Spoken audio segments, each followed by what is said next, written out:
Esse jogo de alianças não é só meio baixo astral, não. Ele também não parece nenhum compromisso com tal plano do Ciro. E é por isso que é difícil de acreditar que esse plano seja mais do que isso, um plano ou um projeto.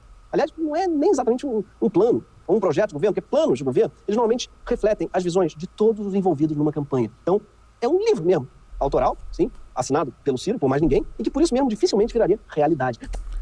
Aqui tá uma mentira descarada. Descarada. E ele disse que tinha lido o livro. Eu tô com o livro aqui, ó. Se você for lá na página de agradecimentos do livro que o Gregório disse ler, sabe? Eu vou ler 2 parágrafos aqui. Este livro que consolida de forma resumida e naturalmente incompleta meu pensar sobre o Brasil não deve ser lido como uma produção solitária. É produto de mais de uma década de debates e aprendizado com tudo o que há de plural e capaz em nossa nação, desde as sofisticadas expressões da nossa fecunda academia e talentosa e criativa comunidade cultural e artística, até nossas irmãs e irmãos nas favelas e periferias do Brasil, por onde ando aprendendo e agitando há mais de 40 anos.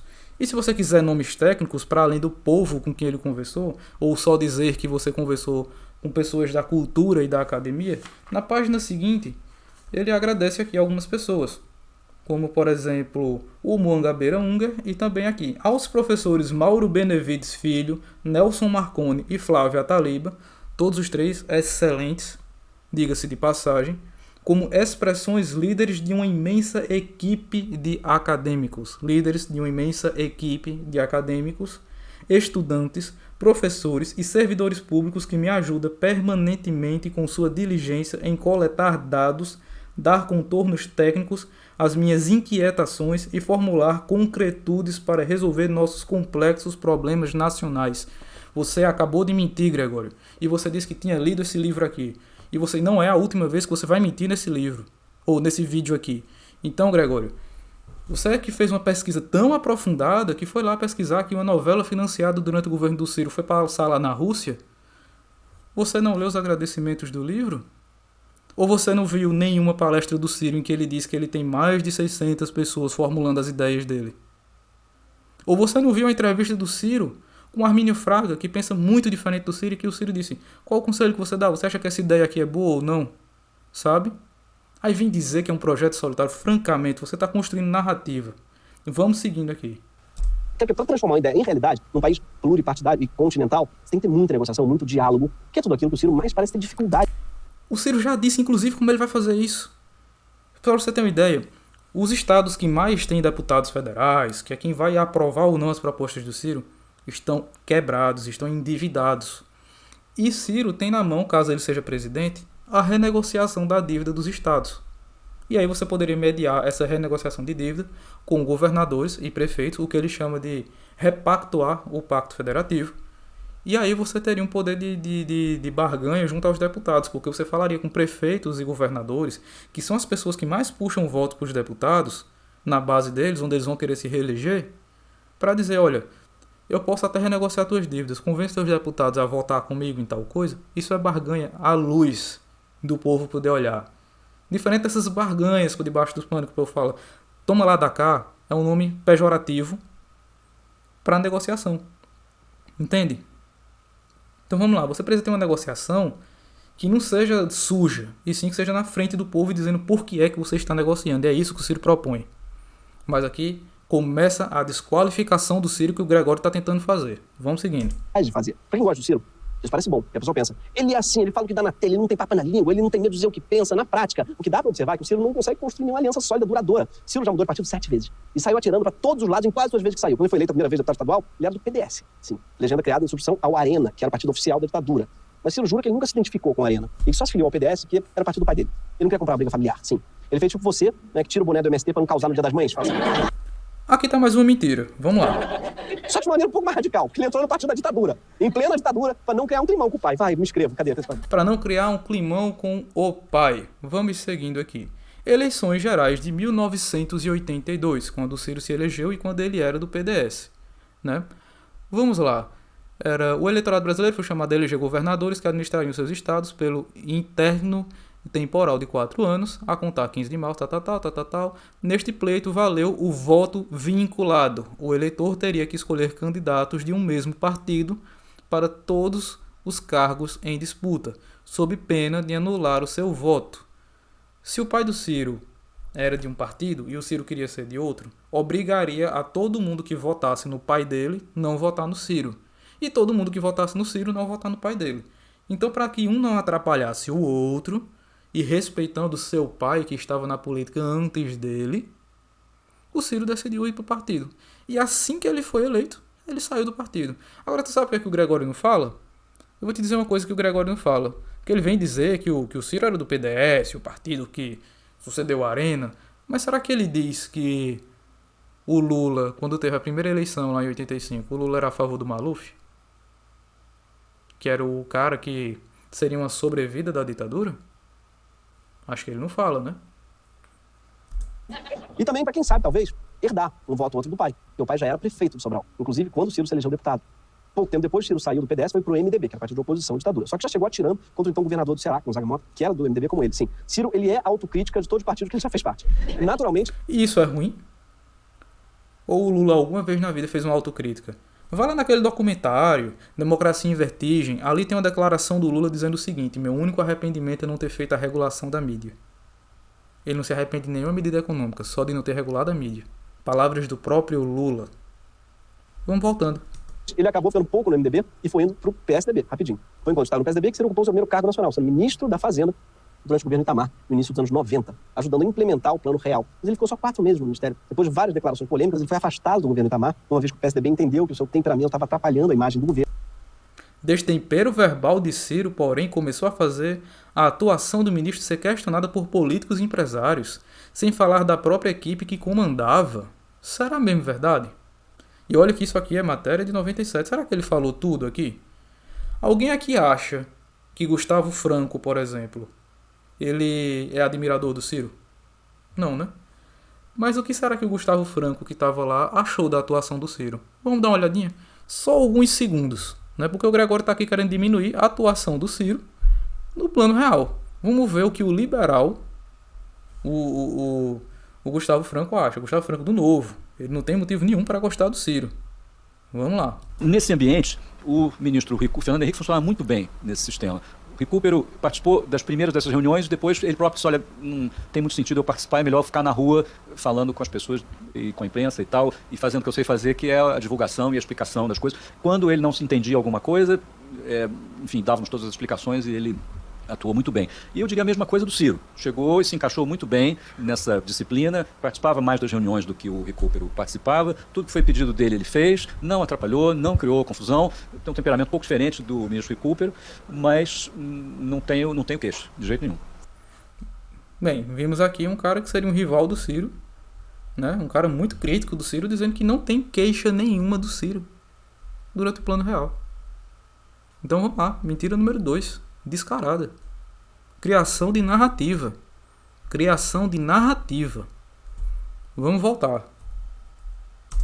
Às vésperas da eleição do Fernando Henrique. Fora que o Brasil precisava de uma moeda estável. E o Ciro não é exatamente, como é que eu vou dizer, estável. A gente, na época, estava implantando o real e o cara ficava distribuindo cruzados. Desculpa por essa. Depois disso, o Ciro meio que sumiu da vida pública. Ele foi para Harvard ser pesquisador, visitante. E isso é tudo que ele tem para fazer do Plano Real. Assim, durante a aplicação do Plano Real, tem ressalvas. Mas quem é que até hoje na história fez o maior superávit da história do Brasil? Pesquisa aí no Google. Faculdade de Direito de Harvard, sim. E a gente checou e ele foi mesmo, provavelmente, conseguindo a proeza de ser o único político brasileiro que foi pra Harvard e não era mentira. Que pra mim Harvard era meio que um esquema de pirâmide, assim, pra gente. Acho que não existe, não.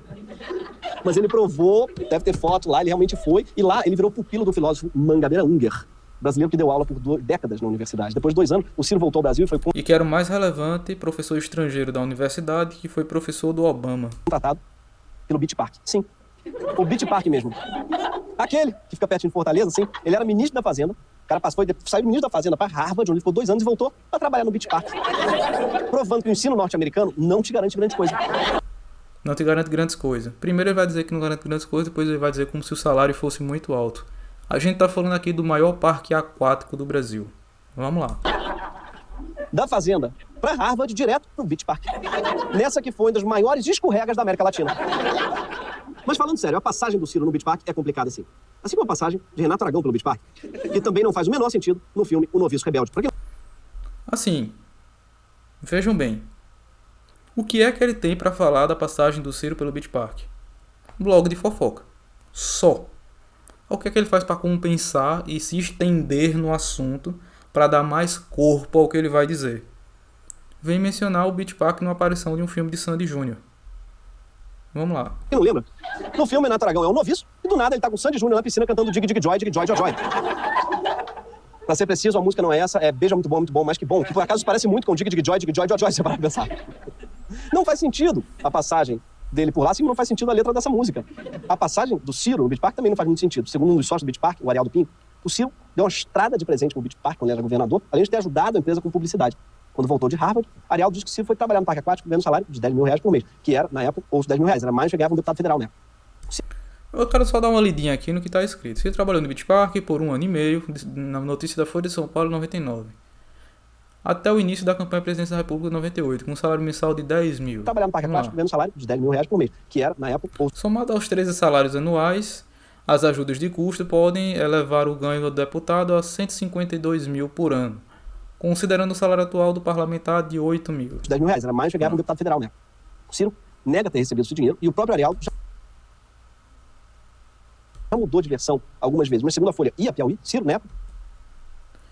Empregou o Ciro como diretor estratégico do Beach Park, com um poupudo salário e um Audi A6 depois de sua primeira campanha para presidente. Andava por aí com um Audi A6 do Beach Park, que segundo afirmou Ariel, teria ficado com ele, inclusive, com o Ciro no final do trabalho. Teria, poderia, ele disse, mudou de ideia. O nome disso é fofoca. E você sabe disso, Gregório. O nome disso é fofoca. Tem uma prova? Tem um contra-cheque? Tem alguma movimentação financeira? Não? Fofoca. Em defesa do Ciro, trabalhar no Beach Park na época devia ser um emprego bem insalubre, porque tinha que lidar com Renato Aragão beijando árvore, era Sandy Júnior dançando na areia e tinha a presença do Tony Ramos também, que deve ter gerado um problema do ponto de vista dos ralos. Inclusive, o Beach Park talvez nem fosse um parque aquático antes, foi um entupimento que criou as piscinas. Mas, voltando à história de rompimentos e mudanças de partido do Ciro, logo que... Aí o que é que você faz? Tudo que você tinha pra dizer de Ciro era coisa de fofoca da revista Piauí. Aí tu coloca Renato Aragão no meio pra fazer um alívio cômico ali, faz uma brincadeirinha. Aí depois tu disse que ele tinha um carro que era do parque, depois ficou pra ele. Aí o Ciro disse que não recebeu dinheiro, um cara disse que recebeu, depois que não recebeu, que não sei o que, não tem nenhuma prova, não tem nenhum elemento real, a não ser fontes, sabe, de um cara que muda de ideia. E tipo, e fica por isso mesmo, sabe? Aí vamos lá, né? Ele coloca isso e no final ele dá uma amaciada, porque senão ele vai começar a desagradar quem gosta do Ciro e que vê que a biografia dele não está sendo respeitada aqui. Então ele vai lá, bate um pouquinho, depois faz um alívio cômico, alivia e vai para a próxima. Por quê? Porque ele não está mirando aqui fazer uma crítica correta, bem embasada. Ele está mirando aqui desqualificar Ciro perante os seus eleitores. E vamos lá, tá faltando só um terço do vídeo pela frente. Que voltou dos Estados Unidos, ele publicou um livro criticando o governo do seu próprio partido. Disse que o governo Fernando Henrique era confuso, sem projeto do Brasil, e criticou o jeito negociador do Fernando Henrique. Disse que imaginar que vamos transformar o Brasil, tendo como mecanismo de transformação só o diálogo, a tolerância, a transigência, é pedir para fracassar. Sim, parece que o conflito pro Ciro não é um acidente, é método. Como diz a oração de São Francisco, né? Onde houver ódio, que eu leve o rojão. Ainda afiliado ao PSDB, Ciro disse que não conversava com o FHC, o presidente eleito pelo partido. Só que, óbvio que Fernando Henrique seria candidato à reeleição, então o Ciro teve que sair do PSDB e acabou indo ao PPS. Foi graças a essa filiação ao PPS que o Ciro concorreu à presidência pela primeira vez em 98. Só que o Fernando Henrique venceu logo no primeiro turno. Daí o Ciro foi candidato à presidência novamente em 2002. Na época, ele mais uma vez defendeu o conflito, dizendo numa entrevista que queria que a campanha de 2002 fosse de baixo nível. Que queria que 2002 fosse de baixo nível. Ciro defende campanha eleitoral de baixo nível. Mesmo, aspas, baixo nível. Sim, segundo ele, campanha de alto nível só interessa a picareta. Faz todo sentido. Pela teoria do Ciro, se em 89 o Lula tivesse chamado o Collor de, abre aspas, playboy safado e cheirador de cocaína, fecha aspas, ele teria ganhado a eleição. O Ciro, por essa fala aqui, ele perdeu 100 mil reais pro Collor. Não sei se ele recorreu, como é que anda. Mas enfim, pra quem não sabe, ele disse que o Lula deveria ter feito isso porque a eleição já estava naquele nível. O Collor, naquele debate em que o Ciro disse que ele deveria ter chamado Collor por isso aí, Foi um debate em que o Collor disse que o Lula tinha obrigado uma namorada dele a abortar. Esse era o nível do debate. Mas enfim, era só um pouquinho de contexto. Mas eu não concordo não com o que ela fala, assim, embora eu tenha sido tirado um pouco de contexto, mas mesmo assim, eu não concordo não com o que o Ciro diz ali. Olha só, o apoiador do Ciro pode discordar do Ciro também. Mas enfim, vamos lá, vamos seguindo, porque uma coisa é a gente discordar do Ciro, outra coisa é ter que aturar esse tipo de mentira que o Gregório está contando. Vamos lá. E talvez tivesse mesmo, mas hoje é engraçado ver o Ciro ensinando o Lula a ganhar a eleição. E Lula, depois disso, ganhou as eleições de 2002 e de 2006 e levou o Ciro para o governo. Primeiro, o Ciro foi ministro da Integração Nacional e cuidou da transposição do Rio-São Francisco. Ele saiu do PPS quando o partido rompeu com o Lula e se abrigou no PSB, então, foi o quinto partido. No segundo mandato do Lula, o Ciro saiu do ministério e foi candidato a deputado federal, se elegendo com enorme votação. Em 2014, o Ciro apoiou de novo a Dilma para a presidência, dizendo que a Aécio ou o Eduardo Campos seriam piores que ela e que tinha nojo do discurso ambientalista de Marina Silva. É curioso, uma pessoa que olha para Marina e ouve ela falando, esse discurso me dá nojo. Eu consigo pensar em várias coisas, sono, preguiça, aflição. Agora, nojo é esquisito, Ciro. No final, Dilma ganhou, mas não levou Ciro para o governo. Ainda assim, como eu já disse, Ciro voltou a cena política durante o golpe impeachment para defender não só a Dilma, mas a democracia brasileira. Nesse contexto, a estratégia conflituosa do Ciro até que fez muito sentido, porque naquele momento não dava mesmo para falar baixo. E foi nesse período, 2016, que o Ciro começou a virar um fenômeno na internet. Mesma época que o fidget spinner e o boomerang. Duas modas passageiras que caíram no esquecimento. Sim, em 2016, a timeline era só de gente. Era um negócio... Eu nunca entendi qual era a graça daquilo. Em 2018, enfim, o Ciro voltou ao ringue político como candidato a presidente, mais uma vez, agora pelo PDT. Ele chegou a dizer que Marina Silva não tinha apetite de ser candidata, que o momento era de testosterona. Sim, não é só que Ciro é um esquentadinho. Vamos lá. É que ele defende há 25 anos coisas como a testosterona, um conflito, o xingamento e a intransigência como método político. Mentira, cara. Mostra aí quando foi.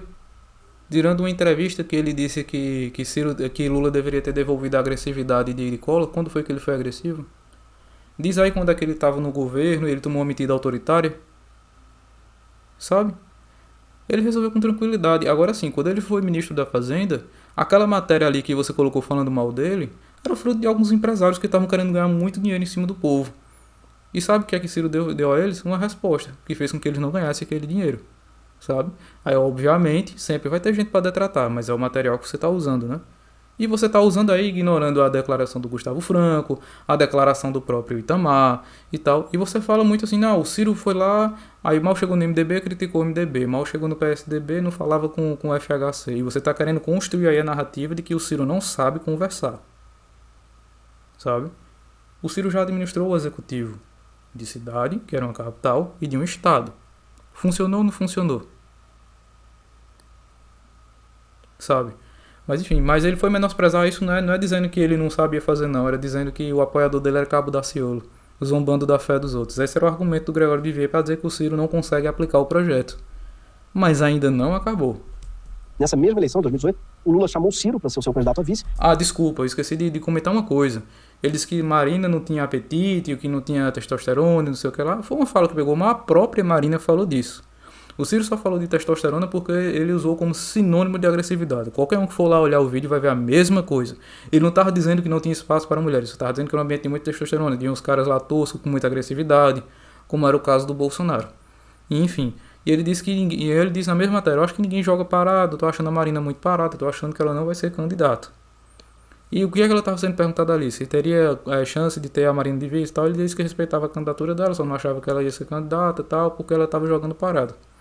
Mas aí fica dizendo que como se o Ciro fosse um crítico ali da Marina. Cara, o Ciro criticou a Marina no projeto ambiental dela porque ela era muito minuciosa, enquanto tinham obras que dependiam da vida do povo. Campina Grande lá faltando água e algumas obras emperrando por causa da cultura dos peixes, que ia se misturar e tal. E é disso que o Ciro fala mal. Mas ele quer falar como se o Ciro tivesse nojo de ambientalista. E o Ciro recusou. O Ciro poderia ter sido o Haddad de 2018 e não quis. Preferiu se lançar candidato pelo PDT com a senadora Cátia Abreu de vice. E aí o Lula manobrou para que o PSB apoiasse o PT e não o Ciro. Mentira de novo. Tornando a candidatura do Ciro, então, bem mais difícil. Mentira, vamos lá. Vamos para o que o BBC diz sobre isso. Matéria do BBC. Eleições 2018. Entenda como o PT deve conseguir isolar Ciro Gomes na última hora. E aqui tem basicamente o seguinte. Quem quiser ler a matéria, eu posso até deixar ela na descrição, mas tá fácil aqui de achar. Matéria do BBC, aqui tá o título. Então vamos lá. Vamos pegar aqui, ó. Daqui que tá a declaração completa, né? Como consequência é provável que os socialistas escolham a neutralidade da disputa presidencial neste fim de semana. Deixarão, portanto, de apoiar o candidato Ciro Gomes, PDT, visto pela cúpula do PT como possível rival da legenda na disputa pela hegemonia da esquerda. Ele não era rival da legenda na disputa à presidência. Era da hegemonia da esquerda, segundo a BBC. E é uma opinião a qual eu concordo. Aí vamos lembrar de uma coisa. Você que acha que o PT é a solução para as coisas, durante a eleição de Bolsonaro, eles não atuaram para ter o PSB com eles. Eles tentaram ofereceram a cabeça da Marília Reis. Como não foi suficiente, quadruplicaram a aposta. Mas não agora para ter o apoio. Mas é o seguinte, vamos apoiar vocês em 4 cantos e vocês deixam o Ciro. Enquanto tem um cara de extrema direita concorrendo, vamos enfraquecer uma candidatura de centro-esquerda. Essa foi a atitude do PT. É razoável? Não era para se fortalecer não, era para enfraquecer o Ciro. Então, mentira número 3 do Gregório, para contribuir com a narrativa que ele está construindo. Mas vamos lá voltar que está já acabando. E Ciro até tinha razão quando argumentava que era uma estratégia fadada ao fracasso o PT manter a candidatura do Lula até o último segundo e lançar a campanha do Haddad na porta da Polícia Federal. E de fato a campanha fracassou. Mas na época o PT fez essa manobra, não era tão óbvio que o Ciro ganharia do Bolsonaro no segundo turno. Ele não era óbvio nem que o Bolsonaro iria para o segundo turno lá naquela época. Por outro lado, teve-se um momento e ficou bem claro que o Bolsonaro era uma ameaça real, que foi quando o Ciro perdeu e Bolsonaro e Haddad foram para o segundo turno. Foi aí que Ciro entrou no avião e foi para Paris. E muita coisa me intrigou nessa decisão dele. A primeira delas é, ele já tinha essa passagem comprada? Porque se já tinha, é muito esquisito. Significa que ele sabia que ia perder a eleição, o que é péssimo. Se ele não tinha, ele comprou do dia pra noite a passagem pra Paris, deve ser um cara pra cacete. O que significa que ele rasga dinheiro, também é péssimo. Olha só, o cara tem o dinheiro dele. O cara foi deputado 3 vezes. O cara trabalhou na iniciativa privada. Eu acho que lá pela CSN, quando ele teve sucesso na iniciativa privada, era mais de 100 mil por mês. Deu várias palestras, cobrando 15, 20 mil por palestra. Mas aí ele rasga dinheiro porque vai para a Europa. Diz aí, qualquer classe média que ganhe 20 mil, um professor universitário com doutorado, com certos anos, ele rasga dinheiro porque ele vai para a Europa? Isso é ruim? Ele não sabe administrar o próprio dinheiro? Essa narrativa aqui, olha, caiu de nível assim, ó. Caiu muito de nível, hein, Gregório? Enfim, para quem não sabe, né, o Ciro foi primeiro para Portugal. E sim, talvez ele tenha comprado a passagem nesse dia, talvez no outro, mas o que o Gregório está fazendo aqui é só ilação. Só ilação. Vamos seguindo. Mas pior mesmo foram as justificativas que ele usou para ter ido para Paris. Ninguém tem mais direito do que eu de dizer, meu irmão, se você não quiser que eu participe do processo eleitoral me dando a oportunidade de estar no segundo turno, também não me obriga a fazer campanha com bandido. O quê? Sim, ele foi para Paris porque o PT, segundo ele, não deu ele a oportunidade. Mentira, cara. Olha o vídeo. Ele não estava falando do PT, ele estava falando do povo. Ele disse que era o povo, se o povo não me deu a oportunidade de ir ao segundo turno, também não quero ser obrigado a subir em palanque de bandido. E ele voltou pra cá e voltou no Haddad, irmão. Sabe? Cara, como caiu o nível? Se você procurar qualquer palestra do Ciro, ele faz, olha, o povo brasileiro me deu tantos milhões de votos, o que não me elegeu, mas me deu o papel de lutar por eles e ser uma oposição. Sabe? O povo não me deu a oportunidade de ir ao segundo turno. Então, beleza, você vota lá em quem você quer. E Ciro já disse recentemente que nunca votou nulo na vida. Sabe? Tá cada vez pior as mentiras do Gregório aqui. Dele estar no segundo turno. Ele não entendeu um negócio muito básico. Sobre segundo turno, ou sobre oportunidade, ou sobre o PT. Eu, por exemplo, fico revoltado que os outros times não deram a oportunidade do Fluminense estar na Libertadores. E aí, depois de contar uma mentira, aí tu vai lá e vai reforçando com piadinhas pra normalizar a mentira, focar na piada. Segue adiante. E aqui eu quero deixar claro que não. Eu não acho que o Ciro teria mudado o resultado das eleições se ele tivesse ficado no Brasil. Mas ele teria, com certeza, conservado uma parte maior do seu próprio eleitorado. Inclusive eu. E talvez outras pessoas estejam aqui. Mas ao invés disso, muita gente debandou de Ciro e de lá pra cá ele só fez derreter. E esse derretimento talvez, inclusive, explique a necessidade do paninho. Não é verdade, uma vez que Ciro cai, sobe. Cai, sobe. Varia de um instituto pro outro. Cai, sobe. Eu tô devendo aqui há muito tempo um vídeo sobre pesquisas eleitorais. Porque os métodos são muito variados. Tem pesquisa presencial, tem pesquisa por telefone realizada por robô. Dá para confiar numa pesquisa por telefone realizada por robô? Fruto de 500 mil ligações até tu conseguir juntar 1.000, 2.000 pessoas que dizem por telefone que tá tudo ali e aquilo ali mesmo. Cara, a pessoa pode simplesmente ficar impaciente e responder qualquer coisa. Mas isso é um assunto para um outro vídeo. Mas é uma mentira que ele simplesmente derreteu. Ele caiu, subiu de acordo com quem eram os candidatos. Assim como muitos outros candidatos. Bolsonaro caiu e subiu, Lula caiu e subiu, qualquer um caiu e subiu. Mais uma vez, mentira. Desde então, o Ciro tem abraçado o antipetismo como estratégia política. Recentemente, disse que Lula apodrece onde bota a mão, o que é meio burro, porque várias vezes o Lula, inclusive, já botou a mão nele. Então, talvez seja uma tentativa de culpar o próprio problema do Lula, é que ele botou a mão aqui. Essa besteira que eu falei, ele tinha encostado na minha cabeça com a mão, aí saiu. Nos últimos meses, Ciro partiu para cima de Lula de forma cada vez mais virulenta. Mas a intenção é exatamente essa, me abater para que eu seja moderado, para que eu não continue atacando aqueles ladrões assaltantes da vida pública brasileira, como é o Bolsonaro e como foi o Lula. Sim. Interessante que ele diz, ele partiu para atacar o Lula. Aí ele pega e fala um ataque a Bolsonaro e depois de falar como é o Bolsonaro e como foi o Lula. Mas ele diz que foi um ataque ao Lula para pregar que o Ciro só ataca Lula. Depois dessa entrevista, claro, ele negou ter chamado Lula de ladrão, protagonizando a manchete. Depois de ter chamado Lula de ladrão, Ciro nega ter chamado Lula de ladrão. Não, isso aqui é uma crítica que eu posso fazer tranquilamente. O Ciro muitas vezes, assim, no calor do momento, ele diz uma coisa que ele não gostaria de dizer e depois fica meio assim que ele não quis dizer aquilo, sabe? Mas beleza, isso é uma coisa, qualquer um pode ter seus defeitos, ou não pode.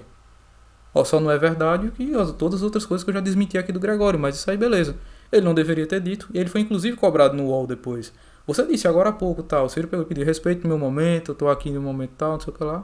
O cara aliviou. Tranquilo, cara. Isso aqui é tranquilo. Diferente dos desvios de caráter que você tá querendo imputar ao Ciro aqui. Hoje o Ciro tem 8% do voto, sim. Uma fatia menor do eleitorado do que ele teve na sua primeira candidatura. Lembrando, 8% agora. Nas eleições passadas, nessa altura, o Ciro tinha 4%, sabe? Aí ele tem 8%. E agora ele quer comparar os 8% de uma pesquisa, sabe? Uma pesquisa paga por um cara que estava jantando com o Lula outro dia, um cara da XP Investimentos, com o resultado pós-eleição, quando tu já fez a campanha. Entende? A sacanagem. Afinal, em 98 ele teve cerca de 11%, em 2002 ele teve cerca de 12%, em 2018, 12,5%. Está sempre em volta do 12% e por isso talvez tenha acabado no PDT. Para tentar quebrar esse teto do 12%, o Ciro escalou o João Santana, ex-marqueteiro do PT, foi condenado por lavagem de dinheiro pela Lava Jato. Apesar disso, Ciro afirma com cada vez mais convicção que foi o petismo que criou as condições para a ascensão de Bolsonaro. E ao mesmo tempo, está E foi sim. dialogando junto com os dirigentes do PSL, do DEM e da direita brasileira, que ainda não decidiu se vai de Bolsonaro no primeiro turno. Então ele está ali. Que ainda não decidiu, não. Eles não vão mesmo. Eles não vão mesmo com o Bolsonaro. A União Brasil já disse que vai ter candidatura própria se não for lançar o vice de alguém. Sabe? Kassab já cancelou qualquer possibilidade. Mas o Gregório segue criando a narrativa. Ali na rebarba do Bolsonaro, no rebote, tentando pegar alguma bola que sobe da extrema-direita. Enquanto isso, muitos ciristas afirmam que a ambição de Ciro segue sendo disputar com Lula o segundo turno, o que seria mesmo muito melhor do que ter escolhido entre Lula e Bolsonaro. Mas, vamos falar sério, não vai rolar. O Ciro, ele pode se mudar Não vai rolar. Argumento dele, por que não? para o Vivendas da Barra, ele pode abrir uma loja da Copenhagen para lavar dinheiro, pode andar de jet ski no Beach Park, não vai mudar. Ele vai continuar sendo visto como petista para o eleitor do Bolsonaro. Não é verdade. Sabemos que não é verdade. Sabe quando você faz pesquisa de segunda opção de voto de alguém? Sabe? Hoje mesmo, na estratificação de uma pesquisa que saiu, eles colocaram lá o seguinte, que o Bolsonaro ele não consegue eleitores de esquerda. Eu acho que eu vou colocar isso aqui numa imagem aqui do lado. O Bolsonaro ele não consegue eleitores de centro-esquerda nem de esquerda. É tudo do centro para lá. O Lula consegue alguns eleitores de centro-direita e direita. Mas o Ciro é bem mais diversificado. O Ciro consegue ali quase um terço dos eleitores dele serem de centro-direita e direita. Porque ele chega francamente para conversar com eles. Ele não fica feito o Lula fazendo conversa mole de esquerda na frente das câmeras e negociando com o empresariado por debaixo dos panos. Na frente das câmeras, esse empresariado, tal, não sei o que lá, por trás das câmeras, vai lá comer uma lagosta na casa do Eunício, vai lá num jantar pago pelo BTG Pactual, sabe? Jantar não, um almoço pago pelo BTG Pactual, para ser mais honesto. Mas enfim, né? Vamos voltando que o vídeo vai encerrar agora com a cereja do bolo, depois de construir toda uma narrativa de desqualificação do Ciro.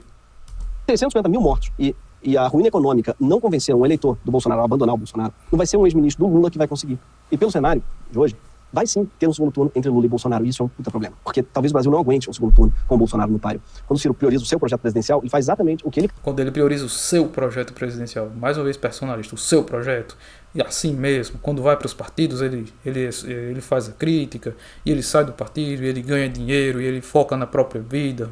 Criticou o PT em 2018. E ele perde de vista que nessa eleição o Brasil precisa garantir a existência da própria democracia. E aí tem uma escolha à sua frente que não deveria ser difícil. Ele pode seguir sendo porta-voz do antipetismo datado ou ser ele, Ciro Gomes. O antipetismo datado? O antipetismo surgiu de graça? Ou surgiu de crise econômica? Ou o povo não perdeu o emprego na reta final do governo Dilma? Por causa que ela represou preços e gerou um problema brutal depois. Porque minimizaram crise. Antipetismo datado? Opinião. A opinião do Gregório. Sabe? O político que vai dar ao Brasil a chance de Bolsonaro ir embora logo no primeiro turno. Sim, a essa altura já está bem claro que Bolsonaro não vai aceitar um resultado eleitoral em que ele não saia vencedor. E o Bolsonaro não está sozinho. Ele tem muitos militares, policiais, ruralistas, clubes de tiro, veículos de comunicação, máquina de rede social e uma porcentagem grande do eleitorado que vai concordar que, caso o Lula saia vencedor, a eleição então não vale. Tem que melar tudo. Exatamente. Olha como faz diferença. Mas se for no primeiro turno, eles aceitam. Se for no segundo, aqui não. A conta é outra. Mas existe uma diferença enorme entre derrotar Bolsonaro no primeiro ou no segundo turno. Será? Vamos ver qual é a explicação do Gregório. E não se trata de humilhar Bolsonaro logo no primeiro round. Não, pelo contrário. A vitória de Lula não seria humilhante no primeiro turno, provavelmente seria apertada. Seria pouco mais de 50% dos votos. Não é isso. Para falar que foi fraude, o Bolsonaro ele teria que invalidar a eleição de milhares de pessoas e de quebra de toda a sua base aliada, o que seria bem complicado. Mas no segundo turno, se o Bolsonaro chegar lá, com o Centrão reeleito, 3 semanas só para ele programar o golpe, o Bolsonaro tem condição de desestabilizar completamente a democracia. Infelizmente, o Ciro já disse, mais uma vez, que não tem conversa. Mas o cirista, ao contrário disso, ele tem a chave para salvar o Brasil. Então vamos lá. O Bolsonaro tem base eleitoral, militares e policiais, segundo ele. Mas o que vai impedir no primeiro turno que ele tente invalidar é que as pessoas eleitas, deputados e senadores do partido dele, não vão aceitar isso. Então me diz uma coisa. Se as pessoas eleitas não vão aceitar isso, né? Se é o Congresso que não vai aceitar isso e tal, por que tu tá pregando voto em presidente para mudar isso e não para deputado? E se é eles que mudam isso, para que mencionar que o apoio de Bolsonaro vem dos militares? Você teria que dizer, não, é porque o Congresso ali vai estar junto com ele no segundo turno para fazer as coisas. Sabe? Sinceramente, não interessa sequer ao Centrão um golpe militar. Porque num golpe militar eles podem fechar o Congresso. Se eles fecham o Congresso, o Centrão perde a vaga. Seja ele eleito em primeiro turno ou se Bolsonaro cancelar no primeiro ou no segundo. Não vai acontecer. Não vai acontecer. Enfim, vamos lá. Dessa tragédia, sim. Porque o Ciro tem 8% de eleitores animados, militantes, comprometidos com a democracia. Vocês são maravilhosos. Eu estava agora há pouco dizendo que vocês são superficiais, mas vocês são 8%. Então agora vocês têm valor para mim. Eleitores que muito provavelmente ajudariam a derrotar o Bolsonaro no segundo turno, mas que poderiam salvar a democracia no primeiro. E aí está o dilema dos eleitores de Ciro Gomes. Dilema nenhum. Dilema nenhum. O plano de vocês sempre foi tirar Bolsonaro do segundo turno para disputar com Lula um projeto de país. Mas a essa altura está ficando bem claro que só tem um jeito de tirar o Bolsonaro do segundo turno. É fazer Lula ganhar no primeiro. E aí sim, uma vez salva a democracia, a gente consegue ter chance de fazer pressão para quem sabe avançar aquilo que o Ciro tem de melhor, que é o Projeto Nacional de Desenvolvimento. E forçar que Lula comece a fazer o que o PT nunca fez, enquanto esteve por mais de 12 anos no poder. Taxar grandes fortunas, reindustrializar o Brasil, enfrentar o baronato rentista, seja compondo com o governo, seja batendo forte no Lula para eleger o Ciro em 2026. O cirismo pode vencer sem que o Ciro vença. Porque Ciro, ele também é uma ideia. Cirista. Vamos lá. O plano é apoiar o Lula e pressionar depois. Funcionou em 2003, que foi uma maravilha. De onde foi que saiu Marina Silva mesmo? De onde foi que saiu Heloísa Helena? De onde foi que saiu o pessoal do PSOL, o pessoal do Rede? Saiu de onde? De dentro das alianças do PT. De dentro do partido. Era gente que tinha relevância no partido. E com o Lula eleito, eles não conseguiram contrariar. Tinha a decisão de partido, eles não gostavam, bateram de frente, colocaram pra fora. Agora me diz uma coisa, se quem tem moral dentro do partido não consegue fazer nada, quem é que vai conseguir? Quem te deu um apoio. Será mesmo? Será mesmo que o Lula tá agora com Renan Calheiros, com Eunice Oliveira, com Jadel Vieira Lima, jantando com o presidente da XP Investimentos. Almoço pago pelo BTG Pactual. Mas ele não vai seguir nada do que esses caras querem. Ele vai seguir as ideias de Ciro, porque a gente vai cobrar na rua. Pelo amor de Deus, isso não é ingenuidade. O cara aí, ele tem experiência, ele faz vídeo há muito tempo, ele tem equipe para fazer pesquisa, sabe? Isso não é ingenuidade. Isso é criação de narrativa para disfarçadamente criar um terrorismo eleitoral. Ponto. Acabou. Tem o que nos próximos 10 segundos? Você provavelmente não vai eleger uma rosa, mas você pode contribuir para a chegada da primavera. Esse foi Oh, poesia no final, para tentar arrebatar o coração do pedetista. Olha, péssimo trabalho. Péssimo. Primeiro, se tu quer criar uma narrativa para dissuadir o eleitor de alguém, tu não pode mentir de uma forma tão facilmente desmascarável. Tu também não pode jogar... não pode ser, como o Ciro chama, na cara da freguesia. Sabe? Péssimo trabalho. Assim, foi uma bela elaboração, muita pesquisa e tal, mas a linha seguiu totalmente errada. Você não bateu na convicção do eleitor do Ciro. O eleitor do Ciro não aceita mais o que o Lula prega. Não aceita mais. Acabou. Ponto final. A gente defende um projeto que o Lula nunca vai defender. Ah, mas aí o Ciro pode ser eleito em 2026. Pelo como, meu amigo? Como? A hora é agora. O povo está sofrendo agora. E o Lula está aí comprometido com o mercado financeiro. Ele vai soltar mais algumas coisinhas, algumas migalhas para o povo. Que para o povo que está sofrendo vai fazer diferença essas migalhas, mas não é isso que vai resolver a vida do povo. E se ele acha que a fórmula de 2003 vai funcionar em 2023, olha que a gente está indo para um buraco que só não é pior que o de Bolsonaro. Agora fica a pergunta para vocês. Você quer o buraco do Lula? Quer ir lá pro buraco, para tudo que ele está propondo, que não é nada. É um vazio. É uma carta em branco para cobrar na volta, sabe? Vamos pedir na volta. Não. Ciro está dizendo que vai fazer. Diferente do que o Gregório disse, ele disse como vai negociar com o Congresso, com repactuação do Pacto Federativo e por aí vai. Ele vai abrir mão da reeleição. Ele tem proposta para tudo, detalhadamente. Gregório, ao invés de mentir e tentar criar essa narrativa mentirosa, você e o seu roteirista, por que tu não conversa com o Ciro? Por que tu não vai num Ciro Games e conversa com ele? Talvez você mudasse de ideia depois disso. Mas é isso, pessoal. O vídeo da gente fica por aqui. O que é que você achou dessa análise do Gregório? Deixa aí nos comentários.